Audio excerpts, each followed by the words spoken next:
This segment brought to you by Kansas Corn. Learn more at kscorn.com.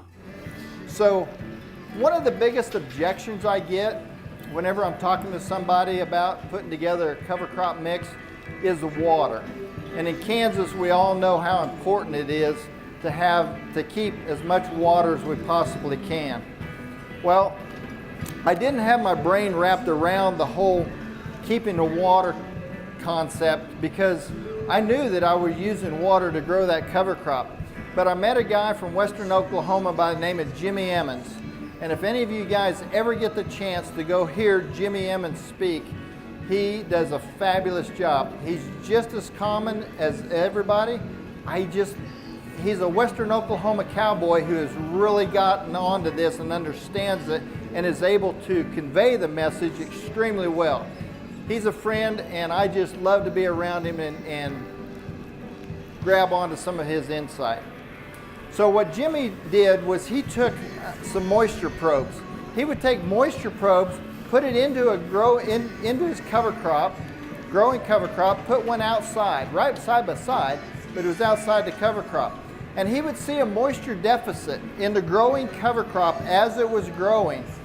But after that crop was terminated and the next cash crop was planted into it, all of a sudden we started to see the reverse. We started every rain event, I don't care if it was only 1/10 of an inch, he would start to see the moisture levels in his soils come up for several different reasons. But one of those reasons is we kept the ground covered.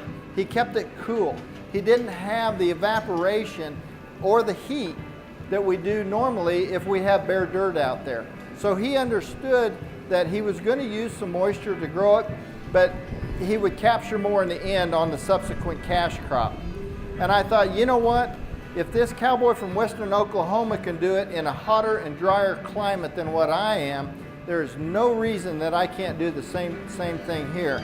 So he really changed my mind on that.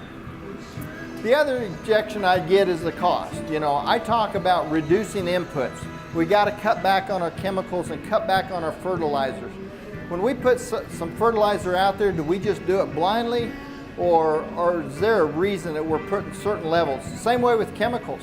The chemicals that we're putting out there, is there really justification for that, or are we doing it just to make us feel good on it? Cover crops are an expense, there's no doubt about it. I mean, we're putting together blends for, depending on the goals of the farmer, anywhere from $20 to $30 an acre for a cover crop blend. And yeah, that's an expense. That's a real expense that I tell everybody, say, listen, use livestock to capture that expense. You don't look at it as making a profit off of that cover crop from grazing, but use it as a way to get your money back, if you will. And if you don't have livestock into your operation, that's fine. I guarantee you that a neighbor does. Or I guarantee you that some young guy just starting out is looking for an opportunity. Work with your neighbors. Find somebody willing to graze that and get your money back from that kind of thing. Tarwater Farm and Home is a 40-year-old local family-owned business. Clothing for work and play, seeds and feeds, boots, toys for the kids, and tools you'll need for around the house and farm. And a service department to keep them in top running order. It's a big store, so take some time to see what they have for your farm and home. Tarwater's everyday pricing is like others' sale prices. When you need it, they've got it. Tarwater Farm and Home, 4107 North Topeka Boulevard.